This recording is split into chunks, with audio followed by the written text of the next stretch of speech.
Halo semua, balik lagi di channel Nuna. Golden Spoon episode 2 dimulai dengan Lee yang sedang makan di depan ayah Taeyong dan berkata, "Aku sangat putus asa dan melakukan ini." Lee makan dengan lahap, terlihat Taeyong berlari menuju danau di mana Lee terjatuh. Tiba-tiba sendok yang dipegang Lee mengeluarkan cahaya emas. Hal aneh pun terjadi. Juhe datang ke rumah Taeyong, tak disangka Juhe adalah tunangan Taeyong. Kedatangan Juhe ingin membela Lee karena dia tahu Lee tak akan melakukan tindak pemerasan. Setelah makan dan berpamitan kepada ayah Taeyong, Lee langsung ditampar oleh Juhe yang datang. Ternyata kehidupan Lee dan Taeyong sudah bertukar posisi. Lee langsung syok mendengar Lee dipanggil dengan nama Taeyong. Ayah Taeyong langsung menanyakan kenapa dia memukul Lee dalam kurung yang sekarang menjadi Taeyong. Lee pun masih belum dapat mempercayainya kalau dia benar-benar bertukar posisi dengan Taeyong. Mereka sudah bertukar posisi kehidupan, tapi aku akan menceritakannya dengan nama awal mereka ya teman-teman. Oke, lanjut ke ceritanya. Ibu tiri datang dengan didampingin oleh polisi.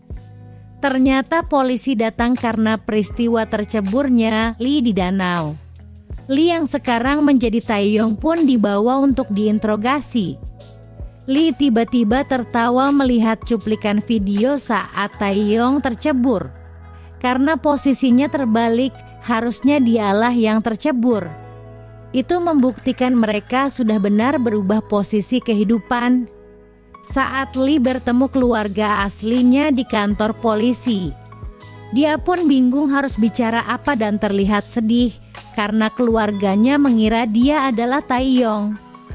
Akhirnya Taeyong yang asli ditemukan, dia berada di rumah sakit dan didampingi keluarga Lee.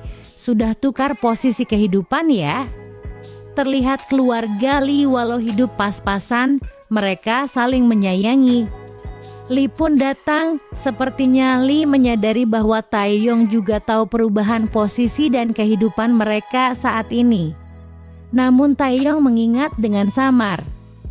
Lee tiba di rumah, dia langsung takjub dengan isi rumah baru yang ditempati oleh Taeyong. Saking besar rumah itu, Lee sampai nyasar ke kamar milik ibu tirinya. Lee lantas menyuruh ajudannya untuk memberikan denah lengkap rumah dan profil pekerja di dalamnya. Saat di kamar, Lee mengingat perkataan nenek tua itu, dia memiliki 3 kesempatan untuk kembali ke kehidupan semulanya. Esok hari saat di sekolah, Janggun berusaha mendekati Lee, namun sikap kasar dan dingin Lee menunjukkan ketidaksukaannya. Saat di kelas dia dipanggil kepala sekolah. Saat di ruangan Capsek dia marah karena guru dan kepala sekolah merendahkan Lee. Karena sudah bertukar kehidupan dan mendengar dirinya yang dulu direndahkan, tentu saja dia marah. Lalu Lee berkata, "Semua adalah rekayasa kalian yang sudah dibayar oleh ayahku." Sontak itu membuat diam kedua orang itu. Saat di halaman belakang Pak Janggun sedang membuli teman cupu Lee, lalu Lee datang dan membela mereka. Lee pun memperingatinya agar tidak mengganggu teman sekelas itu.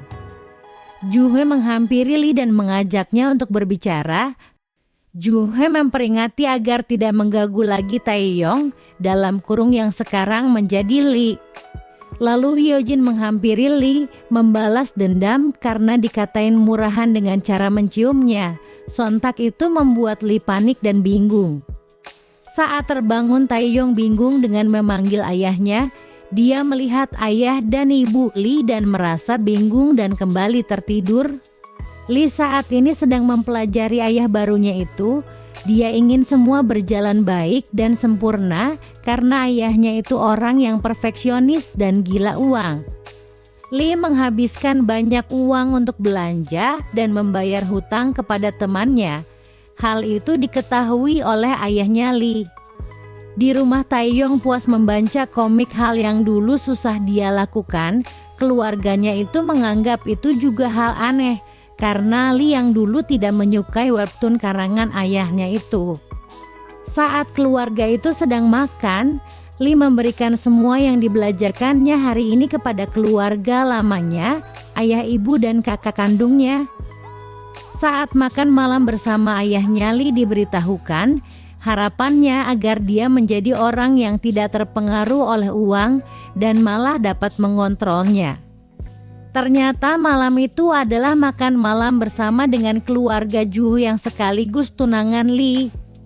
Joo memberikan pendapatnya malam itu, dia tidak ingin melanjutkan pertunangan itu dan langsung pergi. Di sisi lain, Lee juga berpendapat sama dengan Joo.